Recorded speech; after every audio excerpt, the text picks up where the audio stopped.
La semana anterior, el pastor Daniel Trapala nos compartió el tema Palmas, Profecías Cumplidas, de la serie Cristo en la Historia. Esta semana, el pastor Daniel Trapala nos comparte Resurrección, de la misma serie Cristo en la Historia.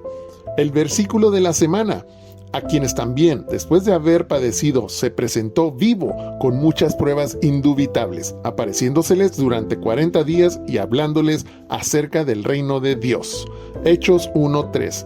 Familia, te invitamos a que mediten en casa y se respondan las siguientes preguntas. ¿Qué aprendo de Dios y qué aprendo de mí? Conmigo un instante. Señor, en el nombre de Jesús, te damos gracias por tu palabra.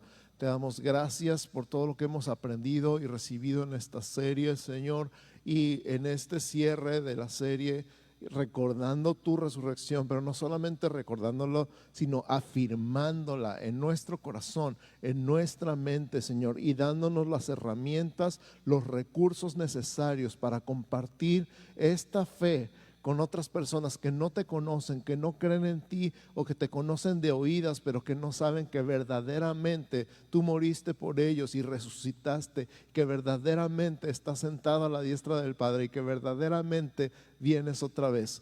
En el nombre de Jesús, que nuestro corazón sea animado, sea inspirado, sea afirmado, que nuestros pensamientos sean animados y afirmados, Señor, en tu fe, y que podamos salir de aquí con la completa seguridad de quién eres tú, de que has vencido, de que has triunfado y que esta es la realidad en el cielo, en la tierra y debajo de la tierra, y que podamos salir de aquí como agentes de cambio, causando una revolución en esta ciudad, porque estamos absolutamente seguros de a quién servimos. En el nombre de Jesús, Padre, toma este tiempo, Espíritu Santo, toma este tiempo y haz con él lo que quieras. Te lo dedicamos a ti, en el nombre de Jesús. Amén, amén, amén, amén. ¿Por qué es importante la resurrección? De hecho, la resurrección es el día más importante del año en el cristianismo, más importante que Navidad todavía. Nosotros celebramos mucho Navidad y estamos acostumbrados a la tradición y a las lucecitas y al árbol y a los regalos. Y bueno, ya hablamos de eso, ¿verdad? No se trata del árbol, no se trata de las lucecitas, no se trata de los regalos, se trata de que Jesús es Dios hecho hombre que vino a nacer, y que vino a nacer, dijimos en aquel tiempo de Navidad, ¿se acuerdan? Con el único propósito de morir en la cruz por ti, pero no se quedó en la cruz, lo pusieron en una tumba, y la importancia de una tumba era que hoy podemos tener una tumba que hasta la fecha sigue vacía. ¿Por qué es importante la resurrección? Fíjate que de todas las religiones del mundo, solo 4 están centradas en la persona que las fundó. Y de esas 4, solo una proclama que su fundador resucitó de entre los muertos físicamente y sigue vivo.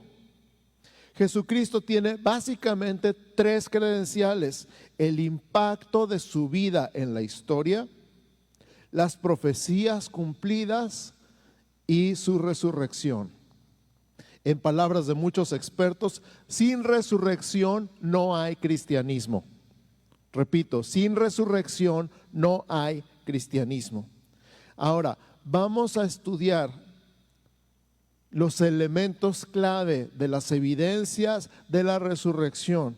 Y para esto me voy a basar en Mateo capítulo 27 del verso 55 al 66. Así que si estás tomando notas, apunta Mateo 27, 55 al 66. Hoy no vamos a leer lo que siempre leemos en resurrección. Vamos a ir un poquito más atrás. ¿Ya lo tienen?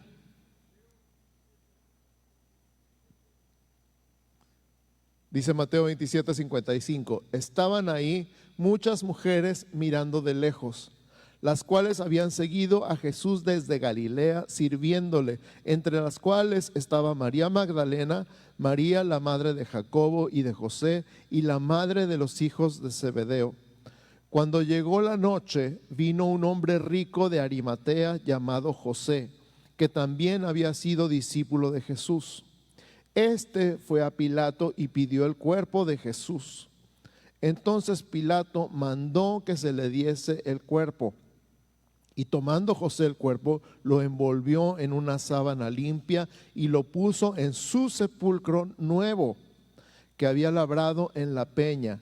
Y después de hacer rodar una gran piedra a la entrada del sepulcro, se fue.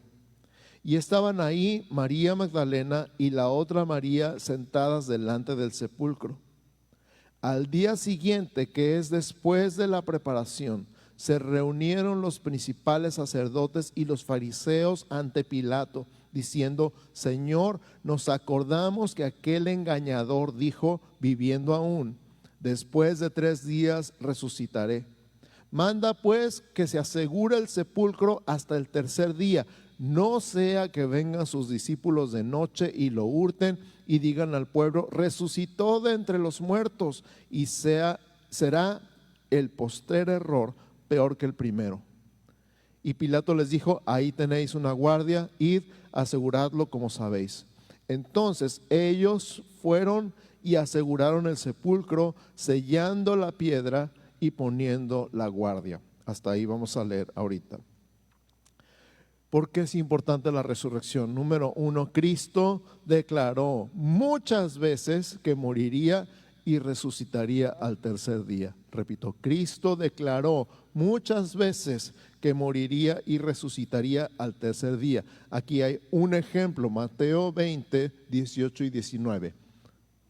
Mateo 20, 18 y 19, dice así: He aquí, subimos a Jerusalén, y el Hijo del Hombre será entregado a los principales sacerdotes y a los escribas, y le condenarán a muerte, y le entregarán a los gentiles para que le escarnezcan, le azoten y le crucifiquen, mas al tercer día resucitará.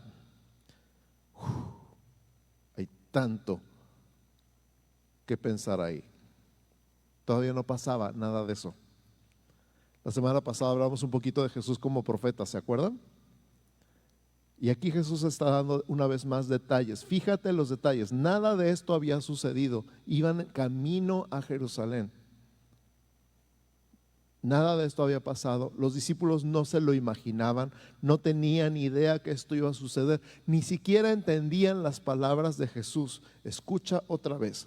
He aquí, subimos a Jerusalén, y el Hijo del Hombre será entregado a los principales sacerdotes y a los escribas, y le condenarán a muerte, y le entregarán a los gentiles. Los romanos eran los gentiles en ese momento, para que le escarnezcan, le azoten y le crucifiquen, mas al tercer día resucitará. Este es un ejemplo nada más de cómo Jesús dijo con lujo de detalles lo que iba a suceder, incluyendo, por supuesto, la resurrección. Ahora, número 2, hagamos un breve análisis histórico. Di conmigo, análisis histórico. ¿Qué significa eso? Que este es un evento de dimensión tiempo-espacio. Estamos hablando de un tiempo y un lugar. ¿Estamos de acuerdo? Tiene una fecha, tiene un lugar, es un evento histórico, no es mitología, no es ficción. Cuando hablamos de leyendas o de cuentos o de novelas, no hay fechas ni lugares. Estamos hablando de un evento histórico documentado a la perfección, con una fecha, una hora y un lugar. Entonces es un testimonio histórico legal.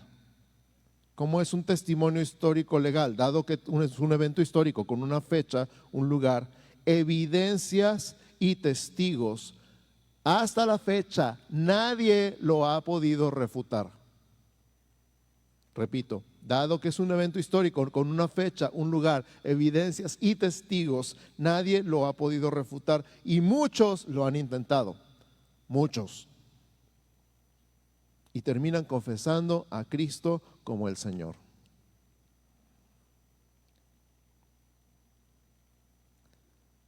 Aparte tenemos las declaraciones de los padres de la iglesia. Cuando hablamos de los padres de la iglesia, hablamos de los cristianos, líderes cristianos del primer y segundo siglo.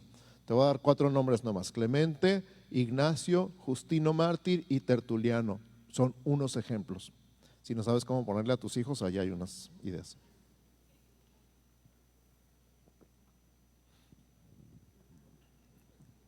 Tertuliano está bueno. Pero las declaraciones de los padres de la iglesia son importantes porque son personas muy cercanas a los discípulos, a los primeros discípulos, a los apóstoles. Y sus declaraciones confirman lo dicho por los apóstoles, como escuchado de primera mano. Y ahora vamos a analizar la escena de la resurrección. Me encantaría que tú te pusieras en tu imaginación una gorra y una chamarra que diga CSI. ¿Sabes qué es CSI? Los médicos forenses que analizan las escenas del crimen. Así que tú y yo vamos a analizar la escena críticamente. Ponte tu cachucha de CSI y ponte tu chamarra que te identifique. Vamos a analizar primero la muerte de Jesús. Hablando de la muerte de Jesús, empecemos por los azotes. El instrumento romano de tortura con azotes se llamaba flagrum. El flagrum romano era un instrumento de varias tiras de cuero con pedazos de hueso y de metal al final, amarrados en sus puntas, que laceraba terriblemente el cuerpo. O sea, azotaban a una persona y los ganchos de metal y de hueso se traían consigo carne, músculos, tendones, dejaban expuestas venas, arterias. Tan lacerado que la profecía acerca de la cruz en el Salmo 22, David dice: contar puedo todos mis huesos. O sea, cuando Jesús estaba en la cruz se le veían los huesos y los podía contar. Hablemos de la cruz. Un instrumento de tortura y pena capital romano. Nadie sobrevivía a la cruz. Nadie. Porque hubo miles de personas crucificados a lo largo y ancho de todo el imperio romano durante años. Jesús no fue el único que murió en la cruz. Miles murieron de esa manera por sus crímenes. Solo Jesús era inocente. Y solo Jesús lo hizo por ti. Los condenados eran crucificados de tal manera que se estaban asfixiando de la manera que eran colgados, no podían respirar. Y para poder respirar se empujaban sobre sus pies en los clavos hasta que no soportaban más el dolor en los pies y se colgaban otra vez y volvían a empezar con la asfixia. Esa es la razón por la que Pilato mandó quebrarle las piernas a los dos ladrones que estaban a la derecha y a la izquierda de Jesús, para que se terminaran de morir. Pero no nada más los mataron, dejaron que se murieran, aparte del dolor en las piernas, de asfixia. Pero a Jesús no fue necesario quebrarle las piernas porque él ya estaba muerto. Entonces le enterraron una lanza. Vamos a la lanza. Como Jesús ya estaba muerto, y créeme, los soldados romanos sabían de muerte, uno de ellos traspasó el costado de Jesús con una lanza y al instante, dice la Biblia, salió agua y sangre. Testigo presencial. Juan dice: al instante salió agua y sangre, y lo remarca de tal manera como: yo lo vi. Este es mi testimonio y mi testimonio es verdadero. Cuando Juan está contando que al instante salió agua y sangre, es porque fue una señal. No es normal que salga agua y sangre. O sale poquita sangre porque al estar muerta la persona el corazón ya no está bombeando. Entonces no es como en las películas que así es un baño de sangre, simplemente sale poquita sangre o ya no sale sangre porque el corazón no está bombeando. ¿Se entiende eso? O sale un poquito de agua seguido por un poquito de sangre, o un chorrito de sangre seguido por un poquito de agua, dependiendo del tiempo que tiene la descomposición del cuerpo, y si la persona murió en algún caso ahogada, es diferente también.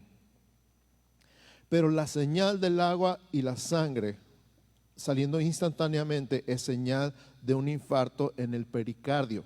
Ahora, déjame explicar brevemente esto. Un infarto en el pericardio. El pericardio es una bolsa que protege el corazón. El corazón está dentro de una bolsita, imagínate una bolsita de plástico con agua,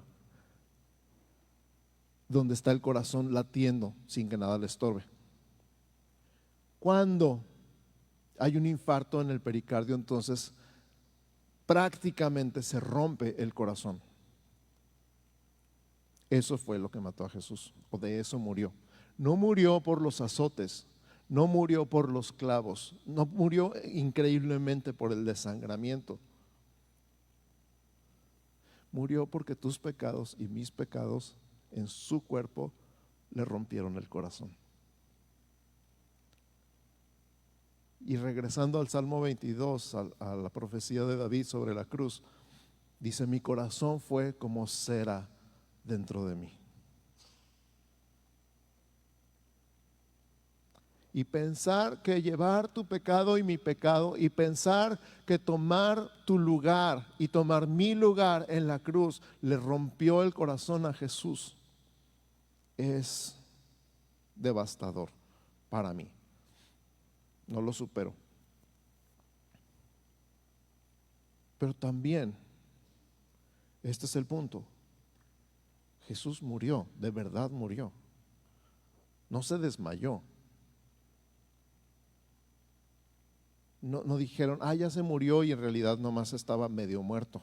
Él no se medio murió, él murió completamente. No se recuperó al tercer día después de estar descansando en la tumba.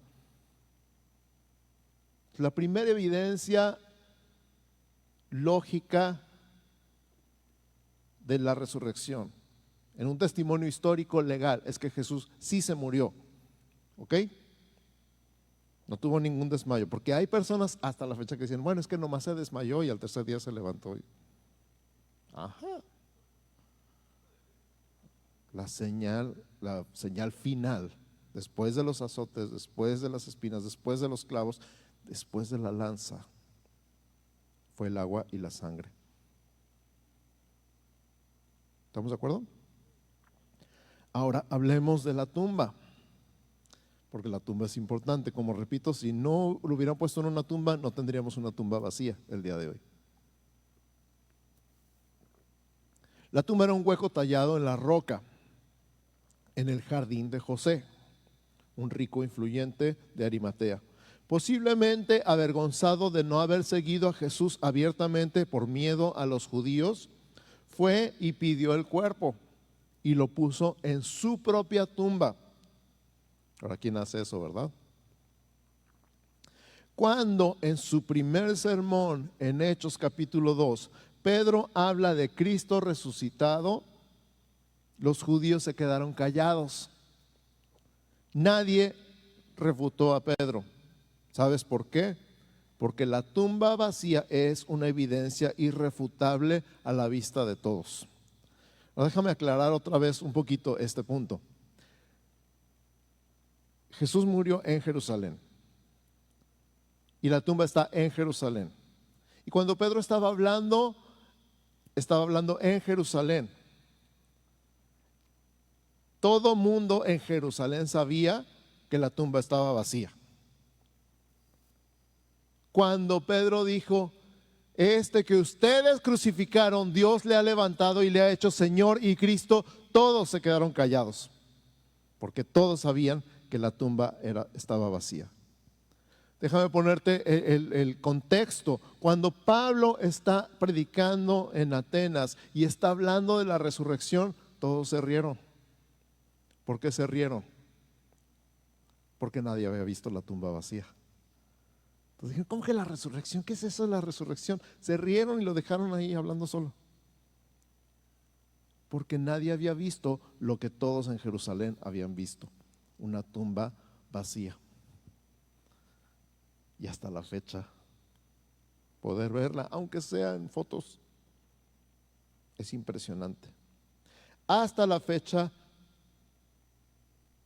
les dije, ¿verdad? De todas las religiones del mundo, 4 están fundamentadas en una persona que los fundó. Los restos de Abraham están en su tumba. Los restos de Buda están en su tumba. Los restos de Mahoma están en su tumba y cualquier otro líder religioso de la historia permanecen en su tumba, pero la tumba de Jesucristo sigue vacía.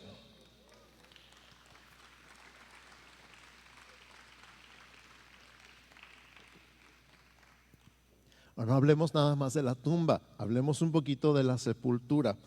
Hace poquito platicamos de Lázaro, ¿se acuerdan?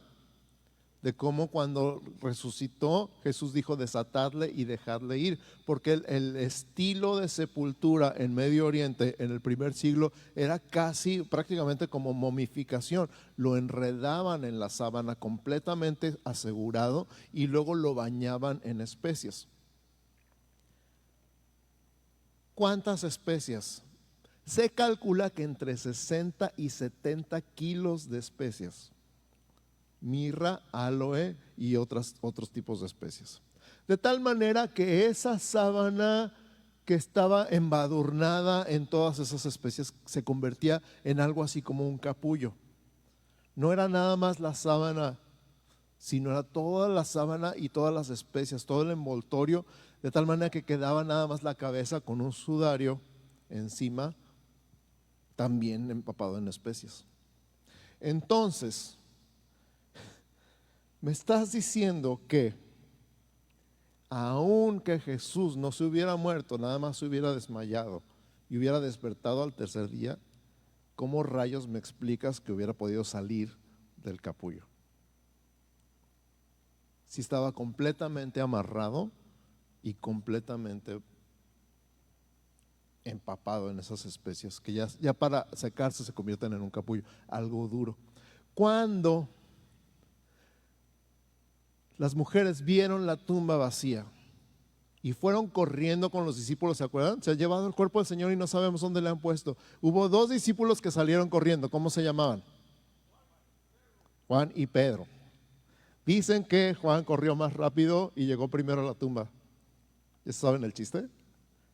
Porque Juan tiene primera, segunda y tercera y Pedro nada más tiene primera y segunda. El caso es que Juan llegó más rápido, pero no entró. Llegó a la puerta de la tumba y vio, ¿qué? Los lienzos ahí en el lugar del cuerpo, pero sin el cuerpo. Y Pedro llegó y se fue hasta adentro, pero encontró lo mismo, ese capullo, ese tipo de capullo vacío, en su lugar, perfectamente acomodado en su lugar, pero sin el cuerpo, y el sudario, lo que va en la cabeza, doblado y puesto aparte. Entonces, la misma sepultura, el mismo tipo de sepultura es una evidencia de la resurrección. No se pudo nomás haber salido así. Tiene que ser. Ahora hablemos de la piedra. La piedra está bien machín. Leímos, ¿se acuerdan? Que hicieron rodar una gran piedra, ¿verdad? Entonces, la piedra de la tumba era una piedra redonda y el terreno era un terreno inclinado. De tal manera que cuando labraban la tumba, la piedra enorme quedaba arriba de la puerta de la tumba y se ponía una cuña. En el momento que se metía el cuerpo en la tumba, se quitaba la cuña, la piedra rodaba sola y cubría la entrada. Cuando hablamos de la resurrección, y ustedes se han de acordar porque lo hemos leído 1000 veces, las mujeres que van a ver el cuerpo y según ellas a hacer el proceso de embalsamamiento, ellas no sabían que José de Arimatea y Nicodemo ya habían hecho el proceso. Decían, ¿quién nos rodará la tumba? La piedra, perdón, no puede rodar la tumba. ¿Quién nos va a abrir la tumba? Pues ¿quién va a rodar la piedra? Porque habría que rodarla, si la rodaban hacia abajo para volverla a poner hacia arriba, estaba canijo. Y si la rodaban hacia arriba, pues ¿quién iba a ser tan fuerte como para rodar la piedra? La piedra es una señal importante. Cuando dice la Biblia que llegó un ángel, removió la piedra y se sentó encima, ¿se acuerdan? Esta palabra removió no tiene que ver con rodar hacia arriba, tiene que ver con aventar la piedra por allá. Esta palabra removió la piedra, no es así como, con permiso voy a mover la piedra. No, es así como, hasta el otro lado del jardín. La piedra es una señal inequívoca, porque es una piedra muy, muy, muy pesada. Pero no estaba nada más al lado de la tumba, quedó lejos de la tumba. Me encanta, me encanta, me encanta. Ahora, como los judíos estaban paranoicos con esta idea de que qué tal si sí resucita y no qué tal si los discípulos se roban el cuerpo, entonces pidieron el sello y la guardia. Hablemos del sello. El sello romano era inviolable. ¿Tú sabes qué pasa aquí en México si le ponen el sello de clausurado a un negocio y alguien rompe el sello? Una multota, a lo mejor cárcel.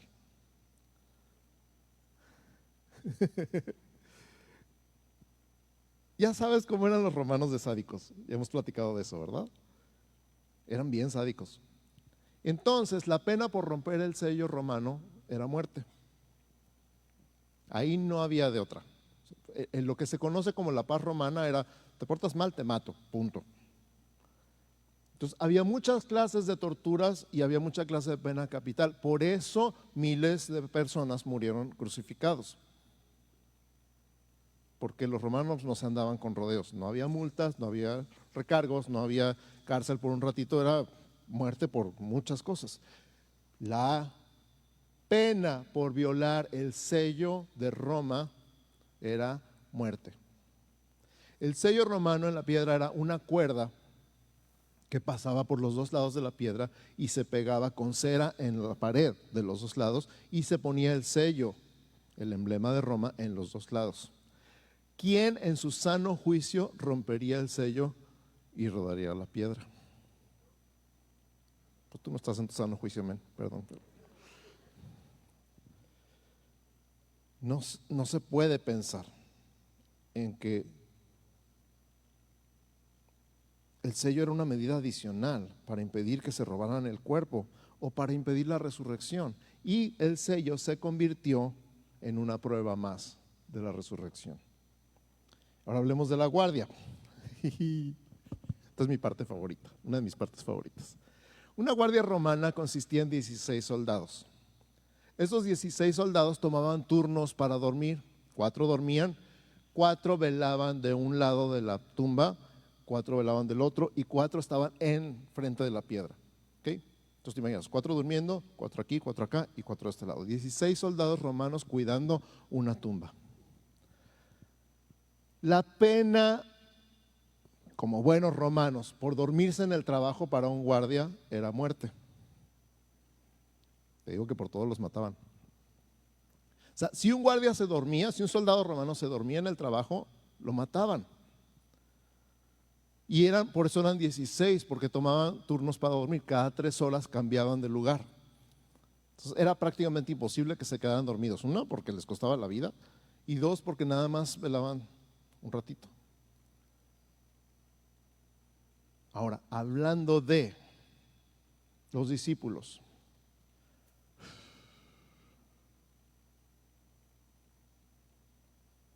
¿Tú crees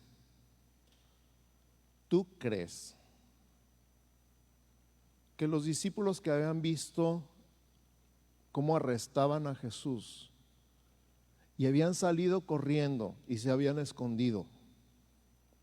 Juan fue el único que vio en persona la escena de la cruz. Todos los demás estaban muertos de miedo, estaban escondidos, estaban temblando, estaban en total depresión. Imagínate la tristeza, la frustración, la decepción, la desesperación. ¿Te imaginas el estado de ánimo, el miedo, el terror, el pánico? ¿Te imaginas la desesperanza, no saber qué hacer? Ellos estaban seguros, estaban seguros que Jesús era el Mesías, pero lo arrestaron, lo azotaron y lo mataron. Y lo pusieron en una tumba. Ellos estaban escondidos. ¿Estamos claros en eso? ¿Alcanzas a sentir un poquito del miedo y de la tristeza que tenían? ¿Te alcanzas a imaginar un poquito? ¿Tú crees que esos discípulos fueron de noche delante de una guardia romana rompieron el sello romano, rodaron la piedra, sacaron el cuerpo otra vez delante de los guardias y se lo llevaron? ¿Tú crees?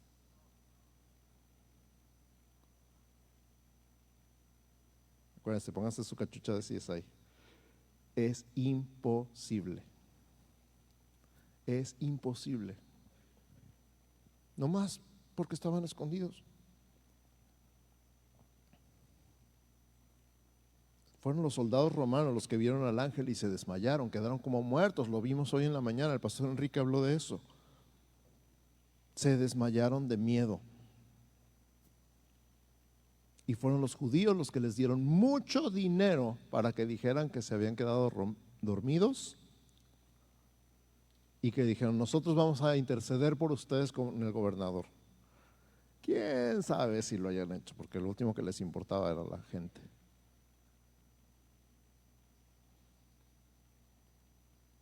No witnesses han de haber dicho, ¿eh?, que se los ejecuten. Entonces la guardia romana se convirtió en una prueba más de la resurrección. ¿Hacemos un repasito? Primero hablamos de la muerte de Jesús, ¿verdad? Hablamos de los azotes, hablamos de la cruz, hablamos de la lanza. Y dijimos: Jesús no se desmayó, de veras se murió.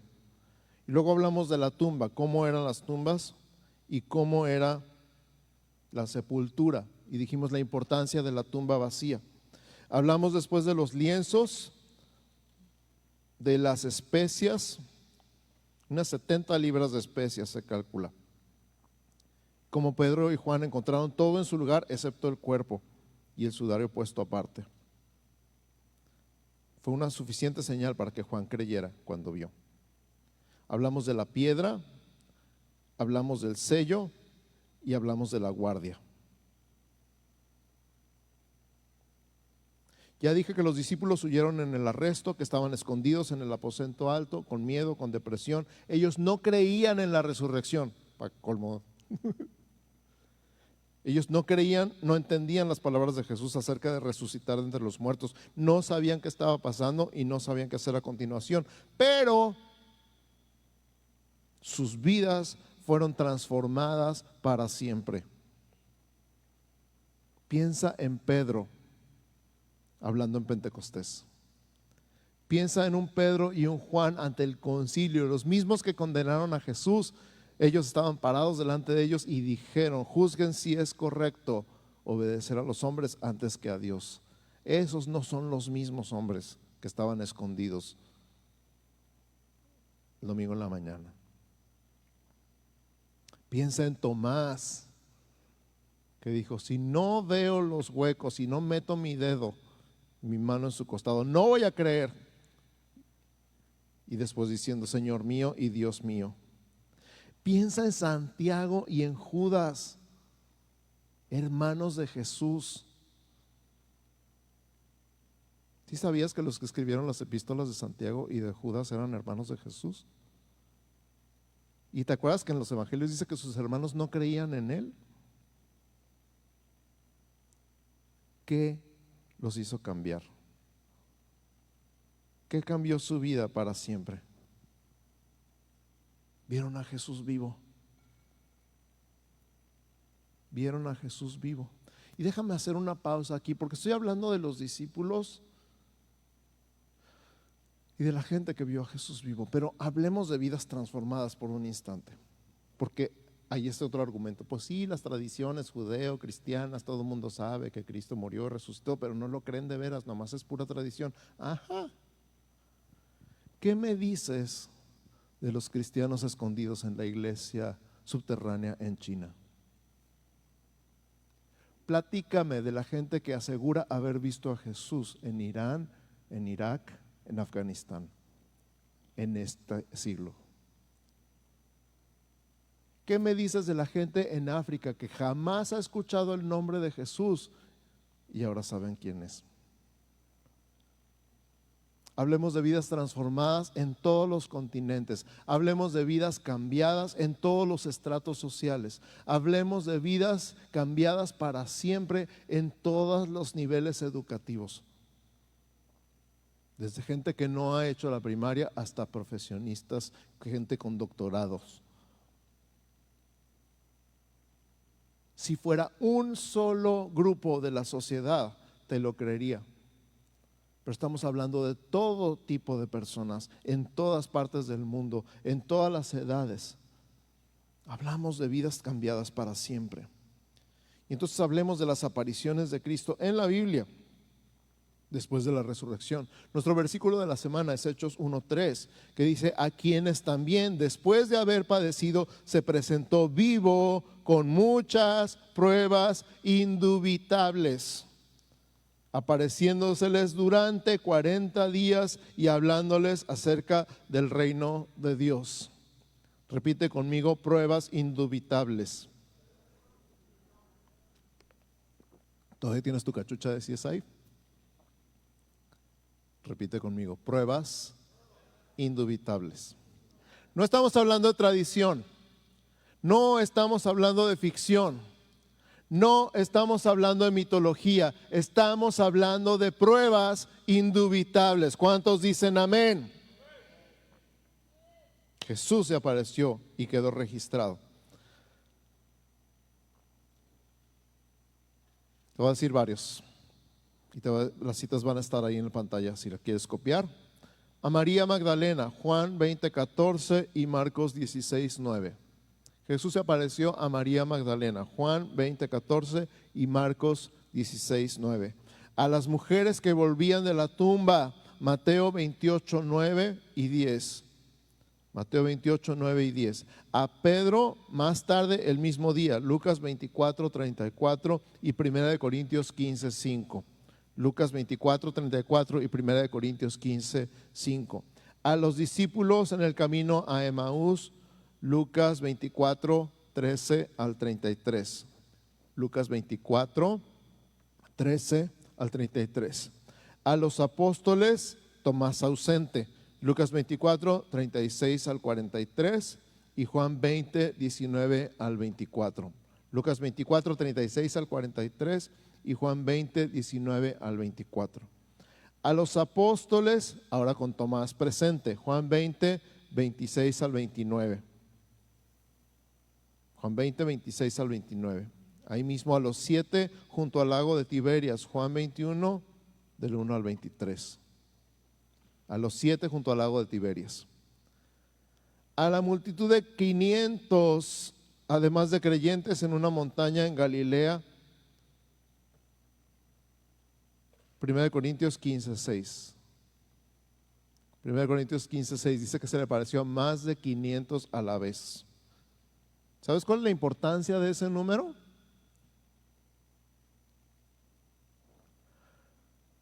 Hay personas que hablan de una psicosis colectiva, o sea, de gente que tiene la misma alucinación al mismo tiempo, como que se sugestionan unos a otros y entonces todos ven la misma alucinación, tienen el mismo viaje.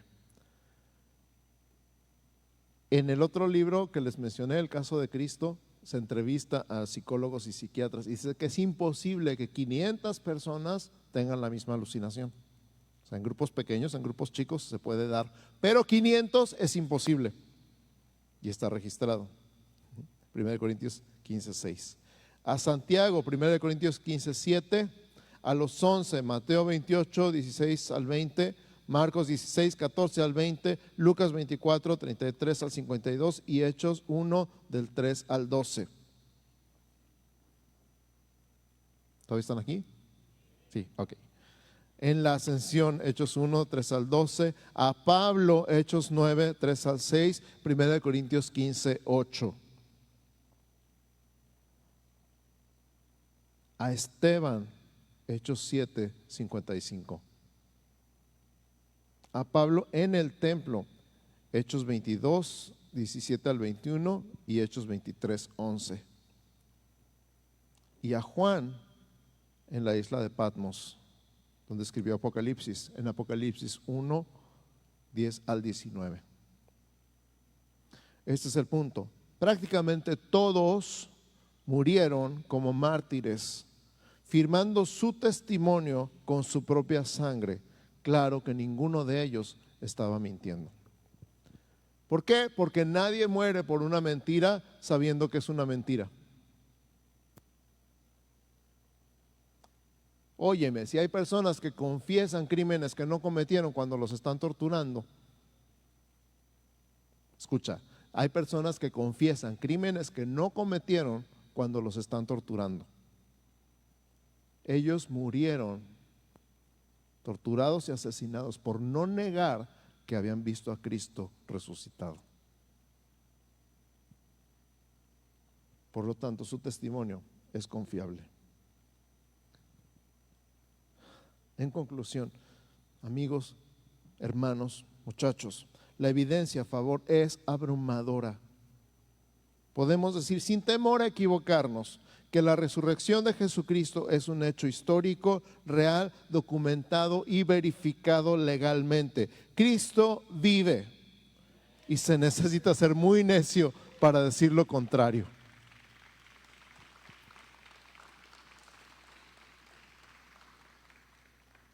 Ahora analiza todo el mes. Primero establecimos que Jesucristo es una persona real, que nació, que vivió en Jerusalén, en Israel en el primer siglo y está registrado. Analizamos sus declaraciones acerca de ser hijo de Dios y cómo no nada más lo dijo, sino que lo demostró. Analizamos la semana pasada las profecías cumplidas. 336 profecías cumplidas.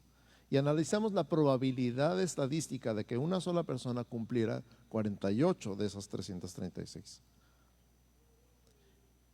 La semana pasada recuerdo que les dije, el próximo domingo vamos a hablar de la prueba final de la identidad de Jesús.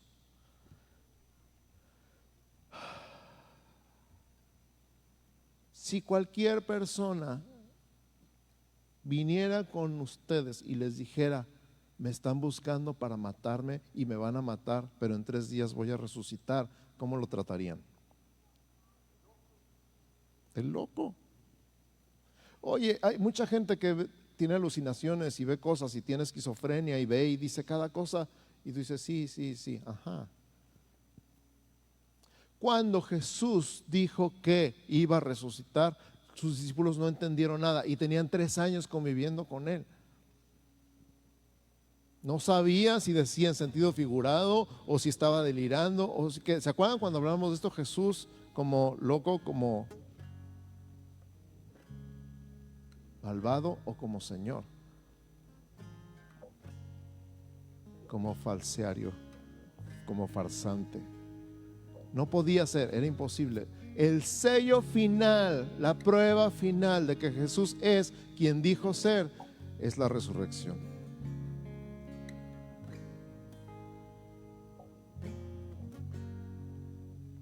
Jesús es el Señor. Jesús vive, Jesús reina y Jesús está aquí.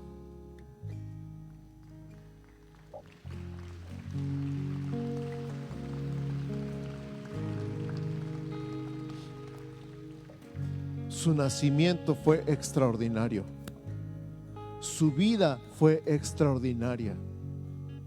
Su muerte fue extraordinaria. Su resurrección fue extraordinaria. Su ascensión al cielo fue extraordinaria. Y estamos seguros, completamente seguros de su segunda venida. ¿Por qué? Porque Él dijo que iba a nacer y nació. Porque Él dijo que iba a morir en la cruz y murió en la cruz. Porque Él dijo que iba a resucitar y resucitó. Porque Él dijo que iba a subir al cielo y subió al cielo. Porque Él dijo que enviaría a su Espíritu Santo y Él envió a su Espíritu Santo. Así que si Él dijo que viene otra vez, Él viene otra vez. Y lo estamos esperando. Y por eso celebramos la comunión, porque Jesús dijo, tómenla cada vez que se reúnan hasta que yo venga. Así que la muerte del Señor anunciamos hasta que Él venga. Y Apocalipsis cierra con esas palabras. El Espíritu y la novia dicen: ven, amén, sí, ven, Señor Jesús.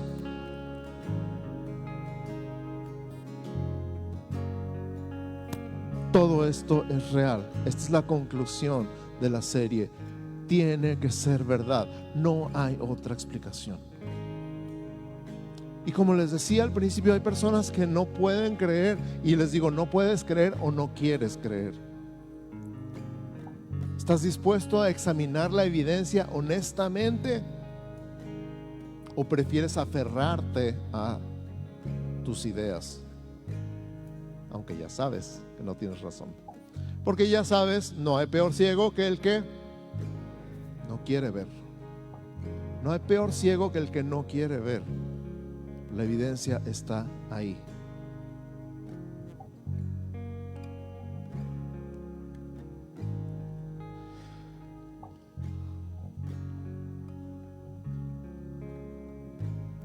Compartí mi testimonio, te compartí cómo, habiendo entregado mi vida a los 13 años a Cristo, habiendo hecho esta oración de entrega y habiendo comenzado a servirle y a cantarle, las dudas son normales.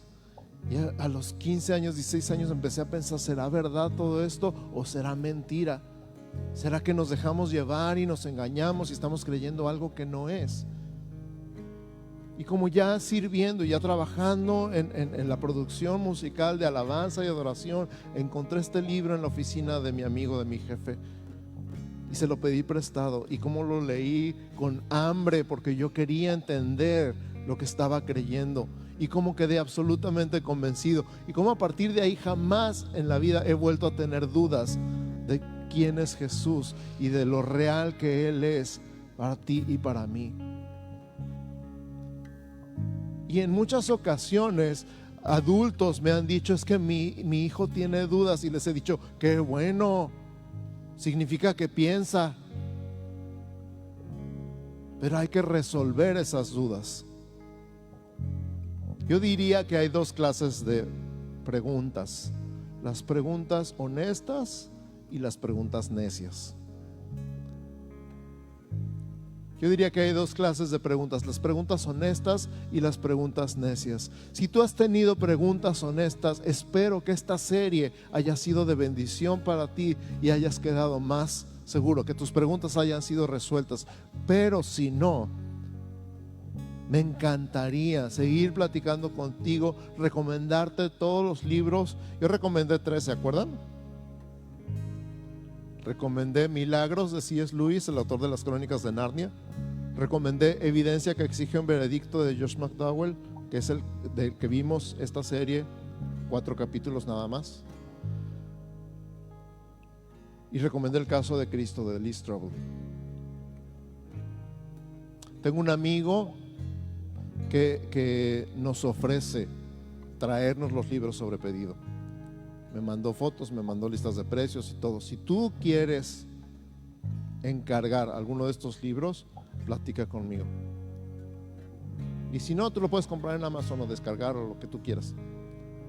Pero no te quedes con la duda. Este es mi punto: no te quedes con la duda. Si quedaste satisfecho con esta serie, y si sientes que tienes las herramientas para compartir tu fe con mayor seguridad con esta clase de personas que tienen esta clase de dudas, qué bueno. Pero si quieres más, lee, infórmate.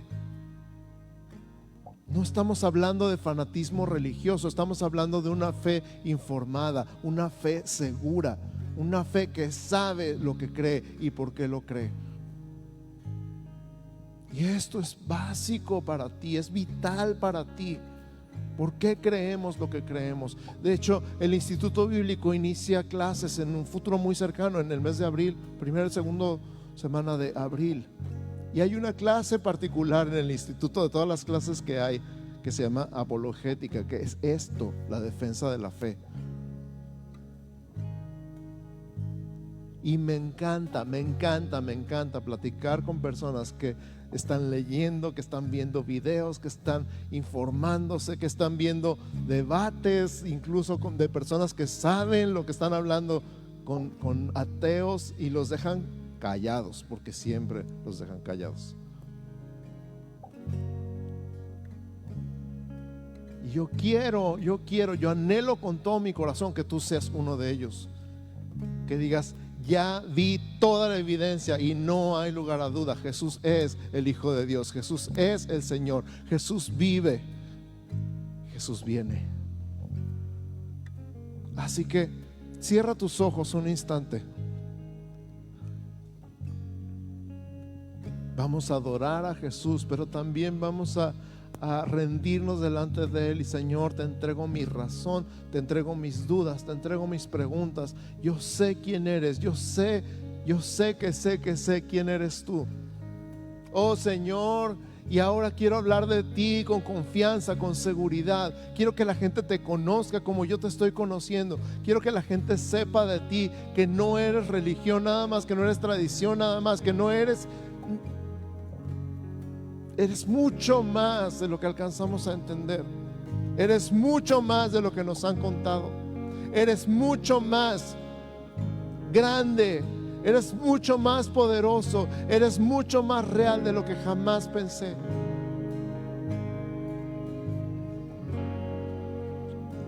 Si esa es tu oración, ponte de pie conmigo. Señor, aquí estamos. Somos tus hijos. Somos tu iglesia.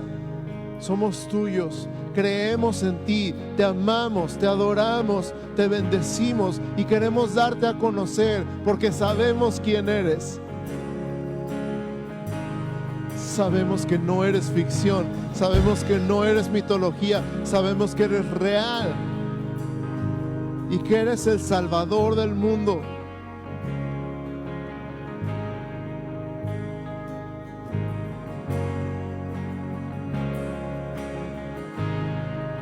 Creemos en ti. Y empieza a decirle: Cristo, yo creo en ti. Cristo, yo creo en ti. Cristo, yo creo en ti.